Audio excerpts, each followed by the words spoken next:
ওইভাবে নামাজ পড়ো যেই নামাজের মধ্যে আছে মনোযোগ, ওই নামাজ পড়ো যেই নামাজের মধ্যে আছে ভয়। তুমি নামাজটা পড়তে হবে এমন ভাবে বন্ধু। একজন নামাজে দাঁড়ালেন, বন্ধুরে আমার, নামাজে যখন তিনি দাঁড়ালেন, দাঁড়ানোর পরে তিনি বলতেছেন আমি নামাজটা এমন ভাবে পড়তে চাই। কিভাবে পড়ি? কই আমি নামাজটা এমন ভাবে পড়ি, যখন আমি নামাজে দাঁড়াই আমার কাছে মনে হয় আমি ফুলচেরাতের পোলের উপর দাঁড়িয়েছি।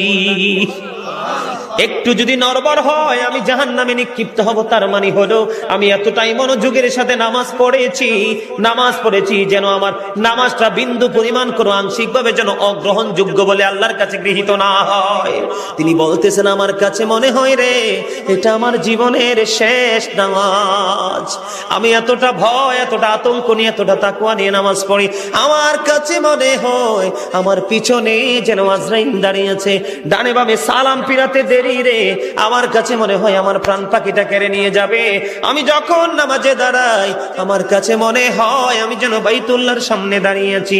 আমার কাছে মনে হয় আমার ডান দিকে জান্নাত অবস্থিত, বাম দিকে আমার জাহান্নাম অবস্থিত। এমন তাকওয়া ভয় নিয়ে নামাজে দাঁড়াই, আর ওই নামাজের জন্যই রয়েছে বড় সফলতা। জোরে জোরে বলুন না সুবহানাল্লাহ, আর জোরে বলুন সুবহানাল্লাহ। বন্ধুরে আমার, নামাজ এতটা তাকওয়ার সাথে এতটা মূল্যায়ন করে নামাজটাকে পড়তে হবে। আমাদের একজন কিতাব গ্রন্থের প্রণেতার নাম শুনেছি ইমাম বুখারী। যিনি বুখারী শরীফ রচনা করেছেন, ইমাম বুখারীর নাম শুনছেন নিশ্চয় সবাই। মুসলমান ইমাম বুখারীর নাম শুনে নাই এমন কোন মুসলমান পৃথিবীতে নাই বন্ধু। ইমাম বুখারী এমন ভাবে তিনি নামাজ পড়তেন, উনি যখন নামাজে দাঁড়ালেন বিষাক্ত ভীমরুল তাকে কামড় দিল। কি দিল?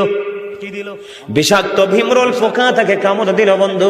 কামড় দেওয়ার দিয়ে কামড় কিন্তু দিতেছে, দিতে 10টা কামড় দিয়েছে, কিন্তু নামাজ শেষ হয় না। নামাজ শেষ করার পরে উনি ওনার ছাত্রকে একটা ডাক দিয়ে বললেন তুমি আমার পাঞ্জাবিটা উঠিয়ে দেখো আমার পিছনে কি আছে। এবার চাইয়া দেখলো বিষাক্ত ভীমরুল পোকা তাকে কামড় দিয়েছে। এবার ছাত্রটাকে ডাক দিয়ে বলল আপনি কেমন করে সহ্য করেছেন? আপনার এত বিষাক্ত পোকা 10টা কামড় দিয়েছে, তার 20 দাঁত আপনার পিঠের মধ্যে বসিয়ে দিয়েছে, আপনি কি অনুভব করতে পারেন না? তখন বন্ধু ইমাম বুখারী একটা ডাক দিয়ে বলল রে আমার ছাত্র তুমি শোনো গো, আমি যখন নামাজে দাঁড়িয়েছি আমার মালিকের দিকে ধ্যান করে যখন আমি কোরআন তেলাওয়াত শুরু করলাম, আমার কোরআন তেলাওয়াত আমার কাছে এতটাই মধুময় মনে হয়েছে, আমার পিঠে কে কামড় দিয়েছে সেটা আমি বুঝতেই পারিনি।